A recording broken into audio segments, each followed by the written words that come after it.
Hello দোস্ত, আসসালামু আলাইকুম। আমার ফেসবুক ইউটিউব ভাইরা, আশা করি আপনারা ভালো আছেন, আমিও ভালো আছি। আর আজকে এলাম আমি একটা ব্লগ ভিডিও নিয়ে। আর এই ব্লগটা স্টার্ট হবো মেলার ব্লগ। তো আশা করি আপনারা পুরোপূর্ণ ব্লগটাই দেখবেন। তো চলেন আমার সাথে মেলার ব্লগটা স্টার্ট করি এখান থেকে। তো প্রথমে আমি মেলায় ঢুকে গেলাম, দেখেন আপনারা। মেলায় ঢুকে গেলাম, আমি ঢুকে এরে এখন আমি একটা দোকানদার ভাইকে জিগাবো, দোকানদার ভাই বেচা কিনি কিরকম। তো দেখতে থাকেন আপনারা। মিজানুর ভাই কিরকম বেচা কিনি শেষ নাই? আর মেলা কেবল আরম্ভ নাকি?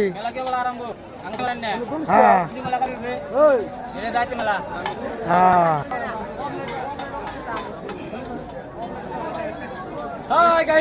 তো এই দোকানদার ভাইকে জিজ্ঞাসা আমি বেচা কিনি কিরকম। দোকানদার ভাই বললো যে রাত্রে বেচা কিনি ভালো, মানে মেলাটা রাত্রে ভালো হয়। তো দেখতে থাকেন আপনারা বেচা কিনি কিরকম হইতেছে।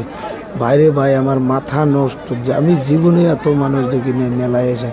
কিন্তু আঙ্গরের জায়গায় মেলায় যে এত মানুষ হবে আমি কোন দিনও ভাবিনি। আমি সারাদিন মেলায় ঢুকি না ভাই, রাতের 9টার সময় মেলায় ঢুকছি। দেখেন মানুষ খেলে সব দোকানে।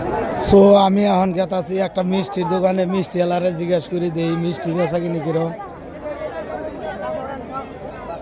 কিরম বেচা কিনি। ভালোই সব শেষ এডি আছে। এরপরে মেলায় দোকান করবা না?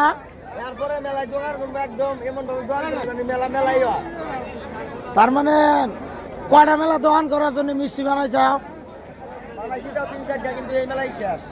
এই মেলাই শেষ। কয়টা মেলা করলাম?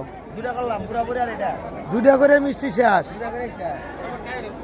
তো ভাই এনে মেলায় মিষ্টি আর জিলাপি খুব চলে। এটা হলো মিষ্টি খাওয়া মেলা। কিন্তু দেন 4টা-5টা মেলার জন্য মিষ্টি বানাইছে, কিন্তু 2টা মেলা করে মিষ্টি শেষ। তো এই মেলা দূরে থেকে মানুষ আছে, কিন্তু এটা মেলা প্রত্যেক বছর হয় চৈত মাসের লাস্টে। আর প্রথম মেলা হয় বুড়াবুড়িতে, মানে বুড়াবুড়ি যেটা পাথর আছে ওই পাথরে। আর তারপরে নেক্সটের দিন হয় মেদেরটারি। তারপরে অন্য জায়গায় দিন মেলা হয়। কিন্তু এই মেলাটা হলো মিষ্টি আর জিলাপি খাওয়ার জন্য। এই যে দেখেন, এই যে ভাইটা আইছে মেলা দূরে থেকে। কোন দিকে আসে? তোমার নাম কি? ইকরামুল ভাই গোয়ালপাড়া থেকে আইছে। তো এই ধরনের বহুত মানুষ আসে বহুত দূরে থেকে। তো আশা করি আপনারাও আসবেন এই মেলায়, প্রত্যেক বছরেই হয়। আর ভাই দেখেন কিছু মানুষ আমারে ভাবে তুই ভিডিও বানাস না, উঠতে পারবি না।